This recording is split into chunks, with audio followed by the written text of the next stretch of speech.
سرمت جاك دينا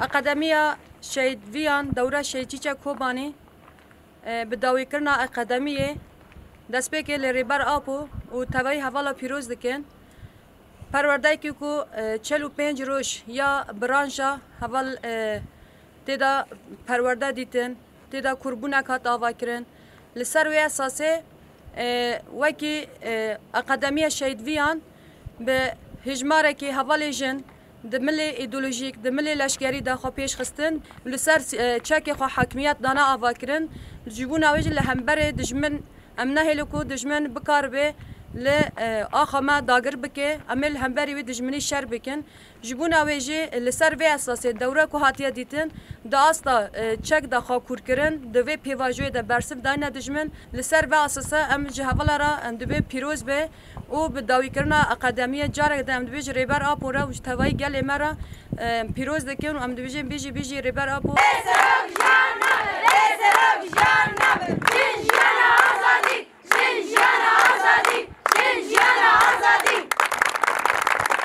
دروناهية فلسفة برافودا شورى توا ديمقراطيك سوريا كي فدرال كردستان كي آزاد أسيد تكوشين بك أساسي پرورده‌يا أكاديمية شهيد ويان دورة شهيدية كوباني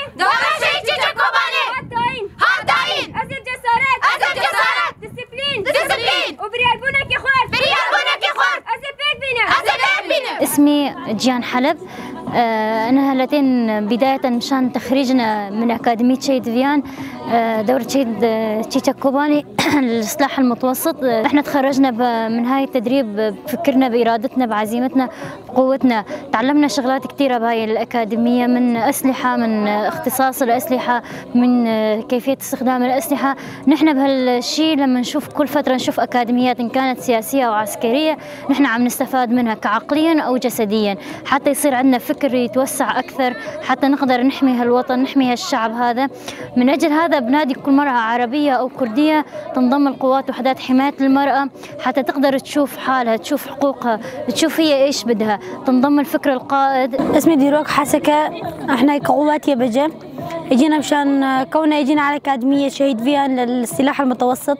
أول شيء احنا هذا التعلم مفيد لنا كوننا نحن كقوات مرأة كقوات يبجة قوات حماية المرأة نحن مشان نحمي وطننا مشان نحمي أنفسنا مشان ندافع عن الوطن. احنا نتعلم على السلاح مشان نكون واقفين ضد العدو مشان نحمي وطننا مشان نوقف ضد الاحتلال التركي وكل الفاشيات. احنا مشان نحمي وطننا حبينا نتعلم على هالسلاح ونطور من حالنا اكثر. نداء لكل مرأة بالعالم انه تنضم لقوات اليبجة مشان تحمي حالها وتطور حالها من تجاه كل شيء سياسي عسكري سلاح ثقيل سلاح متوسط. احنا كوننا كسلاح متوسط مشان نحمي انفسنا ويكون عندنا اختصاص ونعرف نستعمل الاسلحة وندافع عن حالنا بالجبهات ونقدر نحرر اراضينا المحتلة ووطننا من ايد الاعداء.